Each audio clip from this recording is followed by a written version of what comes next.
اعوذ باللہ من الشیطان الرجیم بسم اللہ الرحمن الرحیم۔ معزز سامعین اکرام، السلام علیکم۔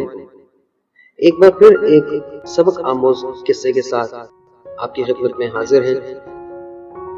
قصہ کچھ یوں ہے کہ مرحوم نوری علی اللہ مقامہ نے کتاب کلمہ طیبہ میں صدقات و خیرات اور راہ خدا میں مال خرچ کرنے کی فضیلت کے سلسلے میں 40 واقعات بیان کیے ہیں۔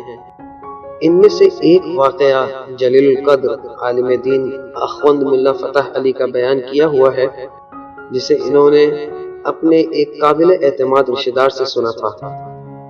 بیان کرنے والے نے اخوند کو یہ بتایا کہ قحط کے زمانے میں میں نے اپنی زمین پر جو بوئے ہوئے تھے، خوش قسمتی سے دوسرے کسانوں کے مقابلے میں میری زمین پر جو کی بالیاں لہلہانے لگی اور اس کے دانے پک گئے۔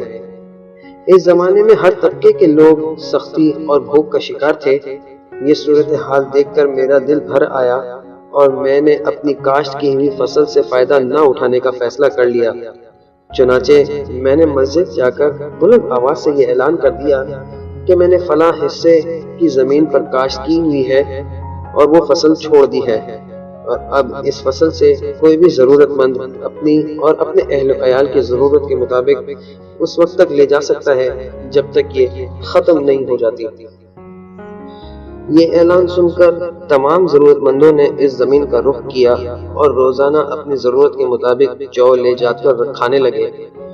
مجھے اپنی زمین کے اس ٹکڑے کی بابت کچھ بھی معلوم نہیں تھا، کیونکہ میں نے اسے ضرورت مندوں کے لیے چھوڑ دیا تھا اور اب مجھے اس سے کوئی امید نہیں تھی۔ لوگ میری اس زراعت سے فائدہ اٹھاتے رہے اور اس طرح ان کی مشکلات دور ہوتی رہی تھی۔ جب میں اپنی دوسری فصلوں کی کٹائی سے فارغ ہوا تو میں نے اپنی اس زمین کی جانب رخ کیا جس کی بابت اعلان کر چکا تھا۔ میرا اس زمین پر جانے کا مقصد صرف اور صرف یہ تھا کہ وہاں کی بچی کچی فصل کو کاٹوں اور جو کے خوشے جو باقی رہ گئے ہوں انہیں حاصل کر لوں۔ یہ سوچ کر میں مزدور لے کر اس زمین پر پہنچا۔ ان مزدوروں نے وہاں کی فصل کاٹ کر جب جو صاف کیے تو اس زمین سے دوسری زمینوں کے مقابلے میں دگنے جو حاصل ہوئے، اور ضرورت مندوں نے اس زمین کے اس ٹکڑے سے جو کچھ لیا تھا اس کا کوئی اثر ظاہر نہیں ہوا۔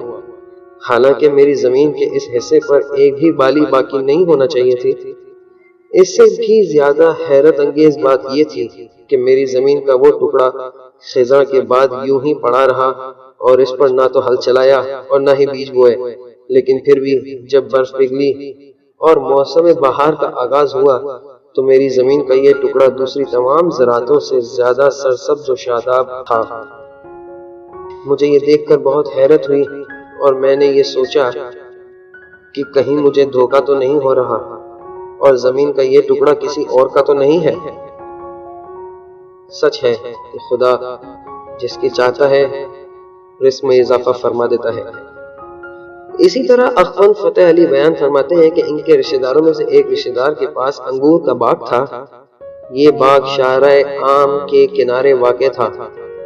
جب پہلی مرتبہ انگور کے خوشے پک کر تیار ہو گئے تو میرے عزیز نے باغ کے نگہبان کو یہ ہدایت دی کہ وہ شاہراہ کے سمت میں موجود انگور کی بیلوں سے خوشے نہ چنے اور یہ انگور راستہ چلنے والوں کے لیے چھوڑ دیں۔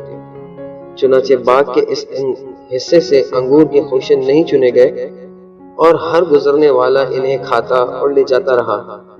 اس سلسلے میں کسی قسم کی کوئی رکاوٹ نہیں تھی، یہاں تک کہ خزاں کا موسم ختم ہونے لگا اور بقیہ تمام انگوروں کے خوشے چن لیے گئے اور صرف شاہراہ کا وہی حصہ باقی رہ گیا جو گزرنے والوں کے لیے چھوڑ دیا گیا تھا۔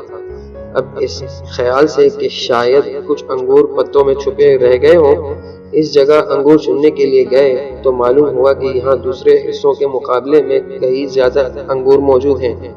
حالانکہ وہاں سے سب ہی گزرنے والوں نے انگور کھائے بھی تھے اور لے جاتے بھی تھے، لیکن پھر بھی کوئی کمی واقع نہیں ہوئی بلکہ کئی گنا اضافہ ہو گیا۔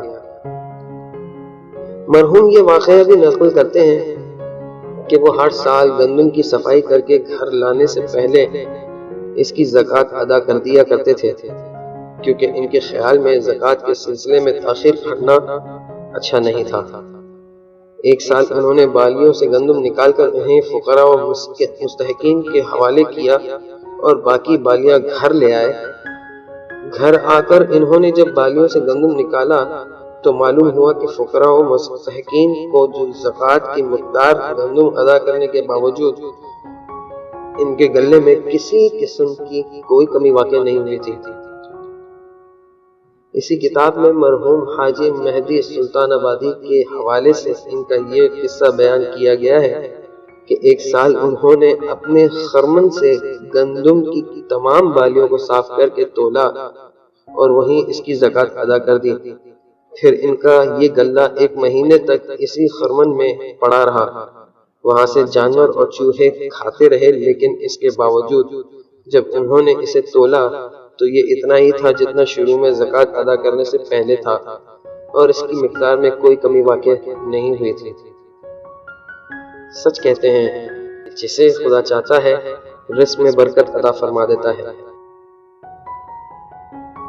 ان واقعات سے ہمیں یہ سبق حاصل ہوتا ہے کہ صدقات، خیرات اور زکوٰۃ ادا کرنے سے ہمارے مال میں کمی نہیں بلکہ اضافہ ہو جاتا ہے، اور یہ خداوند عالم کے فضل کی اور اس کی رحمت کا تقاضا ہے۔ جو مال اس کی راہ میں خرچ کیا جائے اس میں وہ اضافہ کر دیتا ہے۔ بس ہماری نیت پرخلوص ہونی چاہیے۔ اس امید کے ساتھ کہ آپ اپنے گرد نواح کا بھرپور خیال رکھیں گے اور اس ویڈیو کو آگے بھی شیئر کریں گے۔ مزید اس طرح کی ویڈیوز اور آڈیوز کے لیے ہمارے چینل کو سبسکرائب کیجیے اور اپنا بھرپور خیال رکھیے۔ والسلام علیکم ورحمۃ اللہ وبرکاتہ۔